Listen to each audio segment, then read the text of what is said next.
Trick है ना वो यही है कि आप अपने बर्ड को जब डेली कोई भी बीमारी परेशानी है ना, तो ये अपने बर्ड को फीडिंग टाइम पे लाजमी खड़े रहें अपने बर्ड के पास, उनको देखेंगे फीडिंग की तरफ कैसे आ रहा है।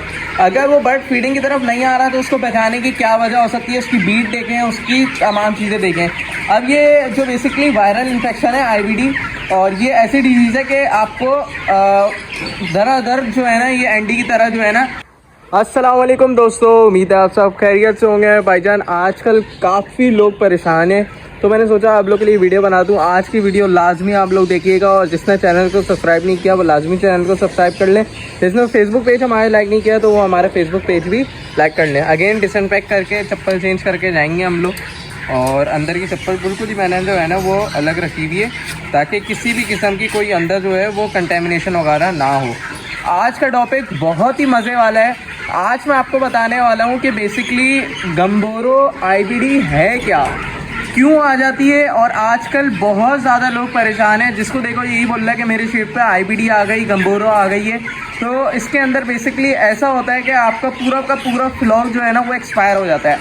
किन चीज़ों से बचना है, क्या ट्रीटमेंट करना है, किस तरीके से जो है हमने उसको मैनेज करना है, कंट्रोल करना है, किस तरीके से हमने पहचानना है, क्या सिम्टम्स होंगी इसकी, और किस तरीके से हमने उसको लेके चलना है, तो आज की वीडियो में मैं आपको बताने वाला हूं। तो जिसने भाई अगेन मैं दोबारा ये बोलूँगा, जिसने चैनल को सब्सक्राइब नहीं किया वो लाजमी चैनल को सब्सक्राइब कर दें और लाजमी बेल आइकन को दबा दें, ताकि हमारी वीडियोज़ आप तक आसानी से पहुँच सकें। तो वीडियो को स्टार्ट करते हैं भाई। सबसे पहले तो मैं आपको ही बता दूं कि अगर आपके शेड में वेंटिलेशन प्रॉपर नहीं है तो ये डिजीज़ आपके पास आएगी ही आएगी। दूसरी वजह इसकी ये होती है कि जब आपका लेबर किसी दूसरे फार्म से आ रहा हो, या आपके फार्म के बराबर में कोई और फार्म हो, या आपके फार्म के एरिया में कोई वाइल्ड एनिमल या वाइल्ड बर्ड्स आ रहा हो, तो उसकी वजह से भी हमारे पास ये डिजीज़ आती है। अब बहुत से लोग जो है ना वो क्वेश्चन कर रहे होते हैं कि आईबीडी जो है बेसिकली वर्टिकल है या हॉरिजॉन्टल डिजीज़ है। दो तरीके से डिजीज़ होती है, एक होती है वर्टिकल, एक होती है हॉरिजॉन्टल। जो वर्टिकल होती है वो बेसिकली ऐसी होती है कि जो माँ बाप से आती है। हॉरिजॉन्टल वो होती है जो फ्लॉक टू फ्लॉक, या आप ये समझें कि एक एनवायरनमेंट टू एनवायरनमेंट में आ रही होती है, वो हो जाती है हॉरिजॉन्टल। ठीक है जी। अब बेसिकली ये आईबीडी जो है ना ये ऐसी बीमारी है, मैंने आपको बताया कि अगर आपकी वेंटिलेशन प्रॉपर नहीं है तो आपके बर्ड में आएगी। अगर आपने राइस एक्स गंदा डाला हुआ है, अमोनिया हुआ हुआ है, तो ये एक्सेप्ट कर लेगी आईबीडी की तरफ भी। अब मैं आपको बताता हूँ कि बर्ड आईबीडी एक्सेप्ट करता ही कब है और बीमारी बर्ड एक्सेप्ट कब करता है। देखें, दो वजह की वजह से जो है ना बर्ड बीमारी एक्सेप्ट करता है। एक तो ये कि जब आपका राइस एक्स गंदा होगा, एनवायरनमेंट आपका कंटेमिनेशन होगा, यानी कि कंटेमिनेशन से मुराद ये कि उधर बैक्टीरिया ज़्यादा होंगे, सफाई सुथराई नहीं होगी, जरासीम ज़्यादा होंगे, वाइल्ड बर्ड्स वगैरह आते रहेंगे, तो आपके बर्ड में बीमारी आएगी। तो आईबीडी आने की जो दूसरी वजह है ना वो ये है कि अगर आपका ब्रॉयलर या आपका लेयर या आपका देसी मिस्री या आपका फैंसी जो भी बर्ड आपका स्ट्रेस डिप्रेशन में होगा, तो वो सेकेंडरी डिजीज़ जो है एक्सेप्ट करता है। यानी कि आपका बर्ड जब स्ट्रेस में होता है, वो खाना पीना छोड़ देता है, तो सेकेंडरी डिजीज़ से मुराद ये कि वो फिर मल्टीपल टाइप की डिजीज़ जो है ना वो अपने साथ से अडॉप्ट कर लेता है। क्योंकि वो जाहिर सी बात है बर्ड जो है ना एक डिप्रेशन में चले जाता है। जैसे इंसान डिप्रेशन में जाता है तो वो गलत स्टेप्स उठाता है, वैसे बर्ड्स भी अगर स्ट्रेस डिप्रेशन में होता है तो वो सेकेंडरी डिजीज़ अडॉप्ट कर लेता है। तो अब मैं आपको बताता हूँ कि किन चीज़ों से हमें बचना है, और अगर आपके पास अल्लाह ना करे कभी आईबीडी आ गई तो किस तरीके से आपको पहचानना है कि हमारे पास आईबीडी आ गई है और क्या ट्रीटमेंट करना है, तो मैं आज आपको बता रहा हूँ। तो भाई सबसे पहले तो इसको पहचानने की जो ट्रिक है ना वो यही है कि आप अपने बर्ड को जब डेली कोई भी बीमारी परेशानी है ना, तो ये अपने बर्ड को फीडिंग टाइम पे लाजमी खड़े रहें अपने बर्ड के पास, उनको देखेंगे फीडिंग की तरफ कैसे आ रहा है। अगर वो बर्ड फीडिंग की तरफ नहीं आ रहा तो उसको पहचाने की क्या वजह हो सकती है, उसकी बीट देखें, उसकी तमाम चीज़ें देखें। अब ये जो बेसिकली वायरल इन्फेक्शन है आईबीडी, और ये ऐसी डिजीज़ है कि आपको दर जो है ना ये एंडी की तरह जो है ना मोर्टेलिटी अमवात करने शुरू हो जाती है। अब किस तरीके से पहचानना है कि आईबीडी आ गई। स्क्रीन पे पार्ट्स शो हो रहे हैं, स्प्लीन और बर्सा को ये सबसे पहले जो है ना वो टारगेट करता है। ये जो बेसिकली वायरल इन्फेक्शन है, तो ये जो है ना ये सबसे पहले स्प्लीन और बर्सा को अफेक्ट करता है, उसको बिल्कुल ही ख़त्म करने की कोशिश करता है। स्प्लीन और बर्सा है क्या, तो देखिए स्प्लीन और बर्सा जो है बेसिकली बी सेल बना रहा होता है, और बी सेल जो है ना हमारे इम्यून सिस्टम को आप ये समझें कि एक अच्छे हेल्प कर रहा होता है इम्यूनिटी बनाने के लिए। अब जब बेसिकली जब हमारा ये टारगेट ही उसको कर देगा, हमारे ये समझेंगे हमारी एक बिल्डिंग है और बिल्डिंग के स्ट्रक्चर के अंदर हम लोग रह रहे हैं, और जब बिल्डिंग को कोई किसी किस्म का कोई भी चोट लगती है या उसको कोई अफेक्ट होता है तो बेसिकली हमें भी जो है ना वो ऑटोमेटिकली अफेक्ट होगा। अगर बिल्डिंग गिर रही होगी तो ऑटोमेटिकली हम भी जो है ना एक्सपायर मोर्टेलिटी की तरफ जाएंगे। तो इसकी सिंपल एक छोटी सी मिसाल दी है, आप लोग बताइएगा कि आपको मिसाल कैसी लगी। सिंपल यही मिसाल है कि हमारी बॉडी के अंदर भी बी सेल्स होते हैं, ताकि वाइट सेल बी सेल, तो उनका जो काम होता है ना वो यही होता है कि इम्यूनिटी के लिए जो है ना वो हेल्पफुल है, यानी कि कोई बीमारी हमारे पास आती है या हमारे बीमारी आने से रोकती है। इम्यून सिस्टम जब जितना स्ट्रांग होगा उतना हमारा ब्लड जो है महफूज होगा, उतना हम लोग जो है महफूज रहेंगे। अब ये तो हो गया कि स्प्लीन और बर्सा को टारगेट करता है, साथ साथ किन चीज़ों के ऊपर टारगेट करता है, तो साथ साथ आपने देख रहे होंगे कि गुर्दों के ऊपर भी जो है ना एरो दलाव है, उसको भी अफेक्ट करेगा। हमारे जो अभी जो न्यू जो अभी पिक्चर आई है उसमें आप देखें कि दो जो पिक्चर हैं उसमें बेसिकली हेमोरेजेस होने शुरू हो जाएंगे। आप ये देखें कि चेस्ट पे भी हेमोरेजेस हुए हैं, इसके अलावा ये कि उसके लेग पे भी हेमोरेजेस हुए हैं। तो ये तो हो गए सिम्टम्स। जब हम इसको पोस्टमार्टम करेंगे तो ये तो हो गए सिम्टम, किस तरीके से हमने पहचानना है कि हमारे ब्लड में आईबीडी है। तो ये सारी चीज़ें मैंने आपको बता दी। सिमिलर टू इकोलाई की तरह ही इसके सिम्टम्स हैं, तो कुछ चीज़ों के ऊपर बेसिकली हमने पहचानना है। तो ये जो हो गई पोस्टमार्टम। अब दूसरी हो गई इसकी फीसिस, यानी कि बीट को किस तरीके से पहचानना है कि हमारे शेड में आईबीडी आई है नहीं आई है। ये देखेंगे जो बीट है ना, ये नॉर्मल बीट है, ये बिल्कुल नॉर्मल बीट है। वो जो बीट पड़ी हुई है ये भी बिल्कुल नॉर्मल है।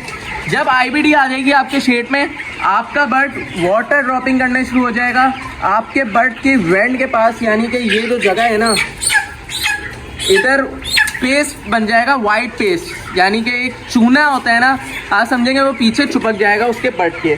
अब ये क्यों होता है? जब देखिए बेसिकली हमारे ब्लड में जब ये डिफरेंट हमारे ऑर्गन को टारगेट कर रहा होता है, सबसे पहले मैंने आपको बताया मेन टारगेट क्या होता है, स्प्लीन और बर्सा, और उसके बाद ये तमाम हमारे ऑर्गन्स को जो है ना वो टारगेट करता है। तो जब हमारे ऑर्गन ही अफेक्ट होंगे तो बेसिकली जाहिर सी बात है कि हमारी चीज़ें भी जो है ब्लड की, वो तमाम चीज़ों के ऊपर कोई ना कोई अफेक्ट लाएगा। अब वाइट डायरिया हो जाता है या येलो जो है ना ड्रॉपिंग आनी शुरू हो जाएगी। मैंने आपको बताया उसकी वेंट के बाद वाइट पेस्टिंग आ जाएगी, चूने की तरह बिल्कुल आ जाएगी। हमारा ब्लड बिल्कुल तेज फीवर में हो जाएगा, हाई फीवर हो जाएगा, ब्लड ओवर क्राउड होकर बैठ जाएगा, हडलिंग वाली कंडीशन हो जाएगी, स्नीजिंग हो जाएगी, यानी कि ब्लड के अंदर से जो है ना की कड़ आवाज़ें आनी शुरू हो जाएंगी। इसके अलावा ये कि ब्लड एक जगह बैठ जाएगा, फीट की तरफ नहीं जाएगा, अपने पर जो है ना वो ऐसे शो करेगा जैसे उसकी जो है ना वो तबीयत बहुत ज़्यादा ख़राब है, बुखार हो गया। तो ये जो है ना इसके आप ये समझे फिजिकल जो है ना आपके अपीयरेंस में आएंगी ये सारी चीज़ें। ट्रीटमेंट की तरफ हम आते हैं, उससे पहले मैंने आपको बताया प्रिवेंशन कैसे करनी है कि आपने बायोसिक्योरिटी का लाजमी ख्याल रखना है। अपने शेड के आसपास अगर कोई इस तरीके से बीमारी आ गई तो उसको फ़ौरन जो है ना उसको शेड वालों को जो है ना अपने शेड्स को जो है ना उधर आने से मना करें। और इसके अलावा ये कि वाइल्ड बर्ड्स वगैरह कोई आ रहे हैं तो उसका आप लोग जो है ना तमाम जितने भी उसके रास्ते वगैरह हैं उसको बंद कर दें, ताकि हमारे शेड में कोई भी किसी किस्म का बैक्टीरिया या वायरल उसमें ना आए। तो वायरल को तो कोई भी नहीं रोक सकता, लेकिन बैक्टीरिया को हम रोक सकते हैं। ये पानी के लाइनों के थ्रू भी आ जाता है। वो अक्सर हम लोग गलती करते हैं कि पानी की लाइनें साफ़ नहीं करते और पानी जो ड्रिंकर दे रहे होते हैं उसको नीचे ज़मीन पर रख देते हैं, गंदा पानी हो जाता है, राइस अक्सर अंदर चले जाता है, जिसकी वजह से हमारे पास डिजीज़ आ जाती है। बहुत से लोग बोलेंगे कि पानी के अंदर वायरस होता है। मैं आपको 100% गारंटी के साथ बोल रहा हूँ, पानी के अंदर कभी वायरस नहीं होता। पानी के अंदर वायरस आता है। पानी के अंदर वायरस किस वजह से आता है? ऑर्गेनिक मटेरियल की वजह से आता है। और सबसे ज़्यादा जो फसाद की जड़ है वो ये है हमारा राइसस की वजह से क्यों आता है? इसी के अंदर ब्लड बैठता है, इसी के अंदर ब्लड अपनी फीसिस कर रहा होता है, इसी के अंदर तमाम बैक्टीरिया आते हैं, इसी के अंदर तमाम हमारे पास जितने भी आप ये समझें इंसेक्ट्स हैं या मॉडरेट है वो इसी के अंदर आगे बैठते हैं, इसी के अंदर फीसिस कर रहे होते हैं, वो भी समान चीज़ें। या आप ये समझें कि अगर राइसस कहीं स्टोर हुआ हुआ है तो वहाँ पर हमारे पास रेड्स, माइस, चूहे वगैरह भी घूम रहे होते हैं, जिसकी वजह से आप ये समझें कि ये काफ़ी हद तक कंटेमिनेटेड होता है। तो इसलिए मैं अगेन बोलता हूँ कि अपने शेड में सैनिटाइज़र यूज़ किया करें, डिसइंफेक्ट यूज़ किया करें। तो इसकी वजह यही है, अगर ये पानी के अंदर जाता है तो जाहिर सी बात है एक गंदा मटेरियल, अगर आपका फीसिस वाला मटेरियल पानी के अंदर जाएगा तो ड्रिंकिंग वाटर जो है आपका अफेक्ट तो होगा ही होगा। तो ये तो मैंने आपको एक बहुत ही इंपॉर्टेंट चीज़ बताई है और लाखों रुपए वाली चीज़ मैंने आपको बताई है। तो अब आ जाते हैं इसकी ट्रीटमेंट के ऊपर। ट्रीटमेंट के लिए देखें, सबसे पहले जो है ना आपका बर्ड जो है ना आपको फ़ौरन इसी चीज़ों के स्टेजेस को पकड़ना है और फ़ौरन से ट्रीटमेंट आपने करना है। ऐसा नहीं है कि आपने जो है ना गलती कर दी, लेट शुरू कर रहे हैं आप लोग, पहले तो सोच रहे हैं ये है क्या, तो फौरी तौर पे आपने उसको जो है ना पकड़ना है। उसके बाद जो है ना आपने उसका पोस्टमार्टम करना है ताकि आपका जो है ना बर्ड फौरी तौर पे रिकवर हो जाए। वरना ये ऐसी डिजीज़ है कि डेली के 100, 150, 200, 250 ऐसे आपके पास संवाद होने लग जाएंगे। अब हमारे पास आ जाता है ट्रीटमेंट के लिए देखें, सबसे पहले तो फीवर होता है, तो फीवर के लिए हमने जो यूज़ करना है वो पैरासीटामोल यूज़ करना है ताकि हमारा बर्ड जो है ना वो पैरासीटामोल से काफ़ी हद तक जो है ना उससे फीवर से कंट्रोल हो सके। दूसरी चीज़ जो इसमें यूज़ करेंगे वो हम करेंगे विटामिन ई सिलेनियम। अगेन मैं आपको बताऊंगा कि ये इम्यूनिटी के लिए भी हेल्प करता है, बट के स्ट्रेस को रिमूव करने के लिए भी करता है और इसके अलावा एक एंटीऑक्सीडेंट वगैरह के लिए भी हेल्पफुल है। अब आ जाते हैं हमारे पास तीसरी चीज़ और वो है हमारे पास सिट्रल का जो है बेसिकली फ्लैशिंग के लिए यूज़ करेंगे। तमाम चीज़ों की डोज बताने वाला हूँ, पहले नाम अपने पास नोट कर लें, स्क्रीन पे भी आ रहे हैं, जो नोट कर रहा है वो नोट कर लें। चौथी चीज़ जो हम यूज़ करेंगे वो हम करेंगे लाइजोजाइम, ठीक है जी, और पांचवी जो हम करेंगे इलेक्ट्रोलाइट और छठी लिवर टॉनिक। सबसे पहले आप डोज पे आ जाते हैं कि इसके टाइम ड्यूरेशन क्या रखना है हमें इस ट्रीटमेंट का और डोज क्या देनी है, ताकि ये कि यार आपको एक सदका जारिया आप लोग का काम हो जाए और जो लोग परेशान है ना उनके लिए ये वीडियो हेल्पफुल हो जाए। तो देखिए लाइसोजाइम जो है ना वो 1 ग्राम 2 लीटर पानी के अंदर हमें देना है। विटामिन ई सिलेनियम 1 ग्राम या 1 ml 2 उसमें लीटर के पानी में। सिट्रल का सिरप जो है वो 1 ml 1 लीटर पानी के अंदर। पैरासीटामोल जो है 1 लीटर 1 ml पानी के अंदर।